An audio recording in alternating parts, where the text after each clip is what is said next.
Au nom du Père, du Fils et du Saint-Esprit. Amen.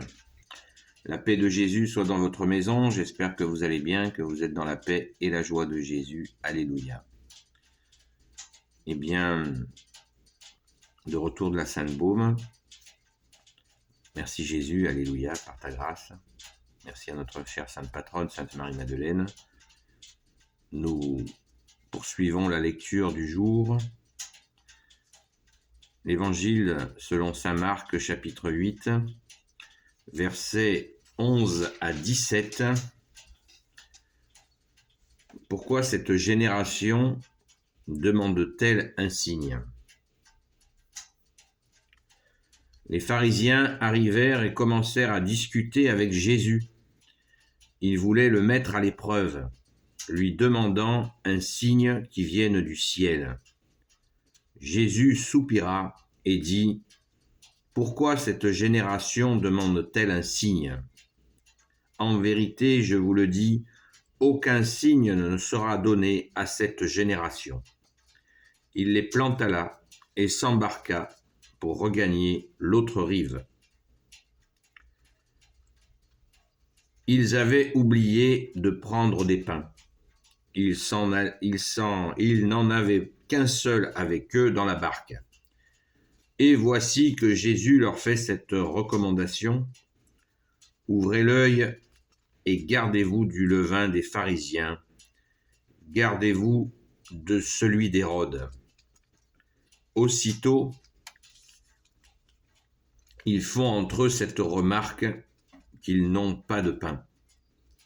Jésus s'en aperçoit et leur dit : « De quoi discutez-vous ? Vous n'avez pas de pain. Vous ne comprenez toujours pas, vous ne réfléchissez pas. Avez-vous donc l'esprit bouché ? Vous avez des yeux, vous ne voyez pas. Vous avez des oreilles et vous n'entendez pas. Vous ne vous souvenez pas ?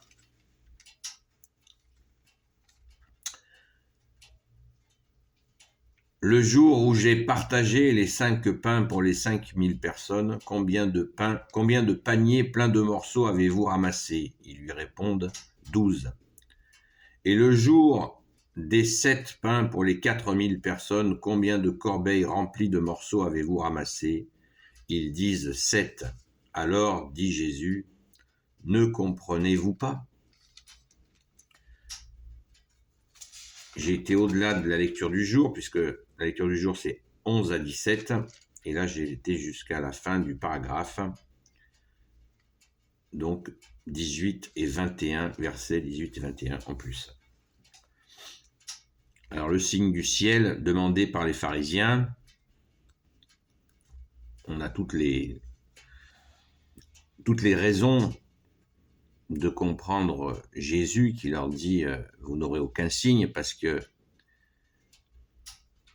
le contexte, vous le savez, les pharisiens veulent coincer Jésus par une espèce de dispute qui n'a pas de sens parce que les signes de Jésus, les miracles sont très nombreux, ils le savent, ils en sont parfaitement au courant de tous les miracles de Jésus, au moins d'une grande partie.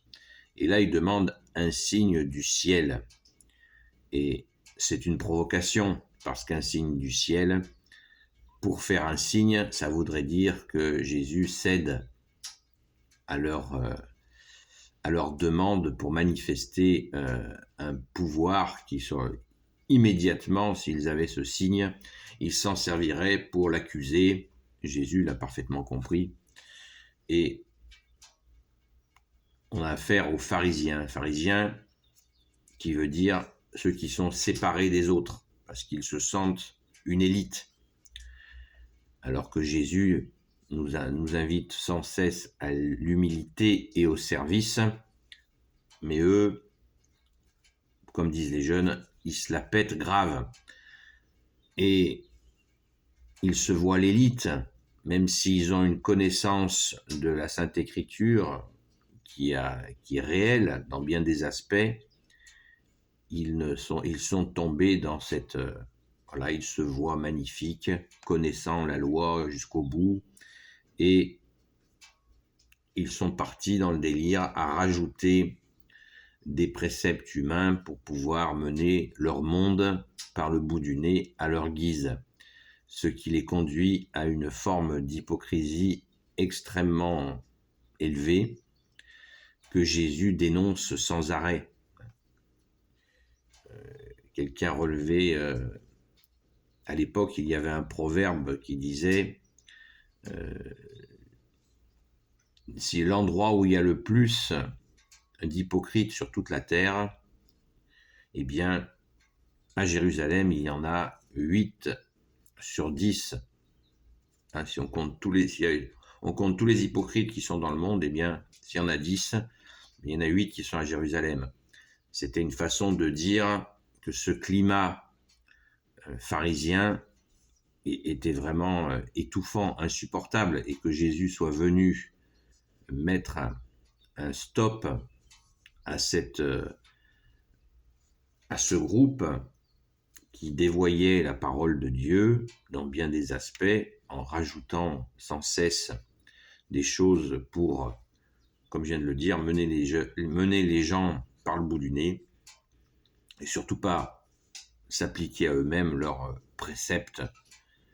Donc Jésus leur tourne les talons et il prend la barque, nous dit l'Évangile, il les planta là et s'embarqua pour regagner l'autre rive. Il se trouve que l'autre rive de là où ils étaient, c'était un lieu païen, où les gens n'étaient pas convertis. Donc une façon de dire à Jésus, voilà, cause toujours, tu m'intéresses, moi je vais m'occuper des vrais gens. Très intéressant, très important. Après, il y a toute la discussion, à partir du verset 14, sur la question des pains, où il y a eu, en fait, tout le monde croit qu'il n'y a eu qu'un seul miracle de la multiplication des pains. En fait, en réalité, l'Évangile nous en relate 2. Il y a peut-être eu d'autres, mais là, l'Évangile nous en relate 2. Et les apôtres sont en pleine discussion, certainement, à chaque fois, quand il y a des incidents comme cela. Et les apôtres disent, tiens, on n'a pas de pain avec nous, on n'en a qu'un seul pour aller faire la traversée, pour aller à la rencontre des gens. Il faut bien qu'ils mangent eux aussi, les apôtres. Et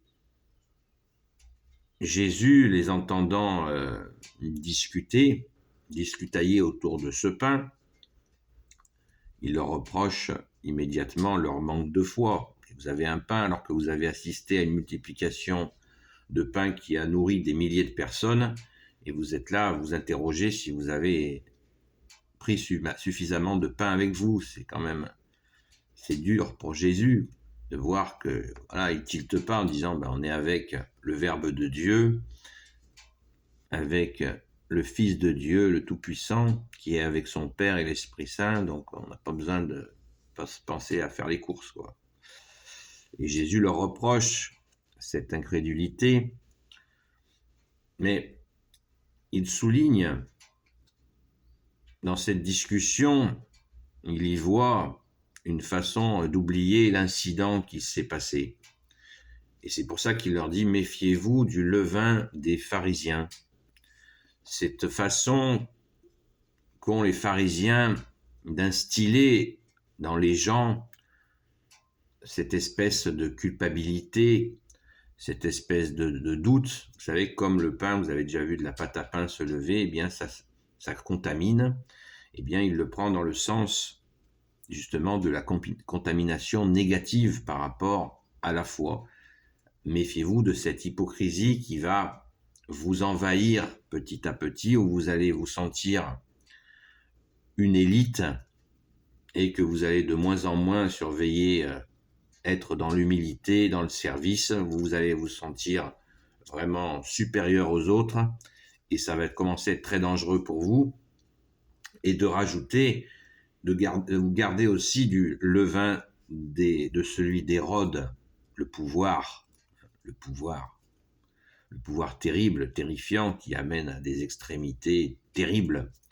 Donc Jésus les met vraiment en garde par rapport à cela. Merci Jésus de nous mettre en garde. Nous écoutons cela et nous pouvons nous le nous nous approprions ses recommandations, parce que ce mauvais levain, il nous guette sans cesse, hein, y compris spirituellement, ne pas tomber dans un orgueil spirituel. Oui, moi j'ai la foi, et voilà.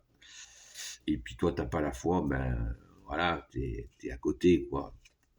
Je fais partie des élus, je ne sais pas, je suis, euh, je suis un apôtre, voilà, s'auto-proclamer, et là, ça devient très, très glissant. Et pour terminer, sinon on peut en parler pendant des heures, moi je retiens au verset 18, Jésus, là, ce qui est nommé la parole de Jésus exacte, qui dit à ses apôtres, vous avez des yeux et vous ne voyez pas, vous avez des oreilles, vous n'entendez pas, vous ne vous souvenez pas. Hein, il fait allusion à la multiplication des pains.